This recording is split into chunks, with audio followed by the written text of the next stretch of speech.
कार्रवाई को? जो प्रधानमंत्री जी से सवाल पूछता है उसके यहाँ ED, CBI, income tax, SFIO, DRI, Assam के कोकराझार जिले की पुलिस, ट्रोल आर्मी पीछे तो लगती है। मैं कोई आश्चर्यचकित नहीं हुआ।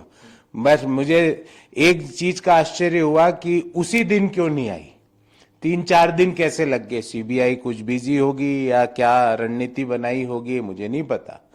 पर सवाल जो सत्यपाल मलिक जी ने कहा, जो 4 दफा के गवर्नर बीजेपी के रहे हुए, जो बीजेपी के राज में 4 स्टेट्स के गवर्नर रहे, उन्होंने पूछा कि मोदी जी आपको करप्शन से ज्यादा फर्क क्यों नहीं पड़ता है? मोदी जी 300 करोड़ रुपए का इंश्योरेंस का दबाव राम माधव जी क्यों डाल रहे थे? उनका जवाब नहीं दिया। सीबीआई उनके घर पहुंच गई। जो व्यक्ति सवाल पूछता है उसके घर ये जांच एजेंसियां पहुंच जाती है। और महाराष्ट्र का एक सांसद खुलेआम कहता है कि मेरा ईडी, सीबीआई, एसएफआईओ, डीआरआई कुछ नहीं बिगाड़ सकती क्योंकि मैं भाजपा का सांसद हूं। हमने देखा हेमंत बिश्व शर्मा भ्रष्टाचारी नंबर 1 था जब वो कांग्रेस में था। आज वो ईमानदार नंबर 1 बन गया। ये फिल्मों के नाम नहीं है। ये भ्रष्टाचारी नंबर 1, ईमानदारी नंबर 1 फिल्मों के नाम नहीं है। ये उपाधियां है जो बीजेपी ये देख के देती है कि वो व्यक्ति हमसे सवाल पूछ रहा है कि हमारे पीछे खड़ा है।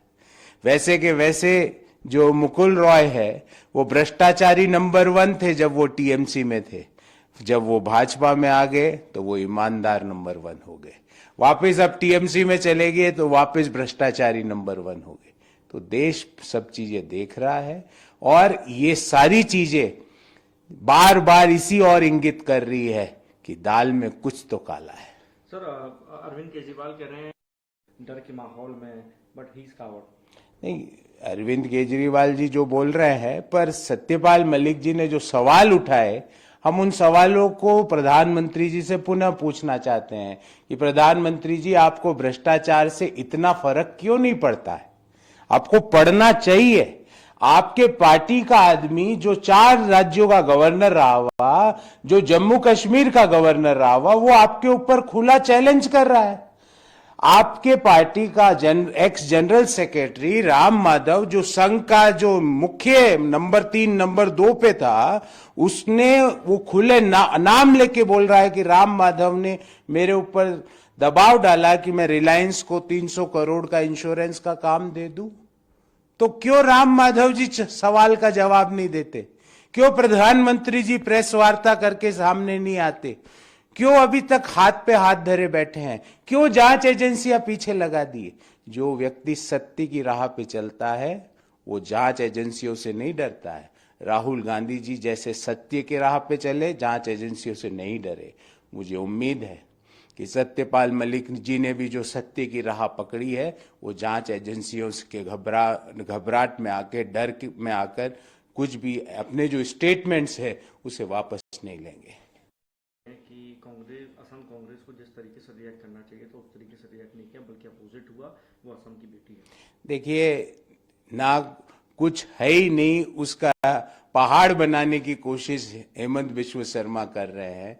सवाल ये है कि आज लुइस बर्जर केस की घोटाले में उन्होंने क्या जांच करी? वो खुद डायरेक्टली उसमें आरोपी है, उसमें क्या जांच हुई? सवाल ये है कि भूमिहीन किसानों की जमीन उनकी पत्नी और बेटे की रियल एस्टेट कंपनी को ट्रांसफर हुई, उसमें उन्होंने क्या जांच करी? प्रतिदिन भ्रष्टाचार के एग्जाम्पल्स गुवाहाटी से आते हैं, असम से आते हैं। उनकी जांच नहीं करके ये चीजों को डाइवर्ट करना चाहते हैं, असम के लोगों का फोकस को डाइवर्ट करना चाहते हैं। और रही बात जो आपने केस की बात करी, कोई ऐसा इश्यू है ही नहीं।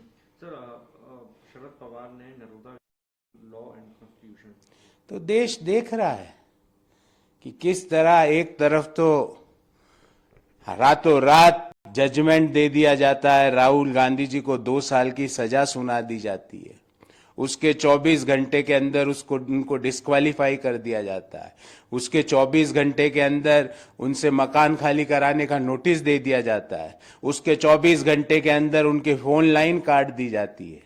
ये लोग ये देश के लोग, इस मिट्टी के बने हुए लोग डरने वाले लोग नहीं है। देश देख रहा है।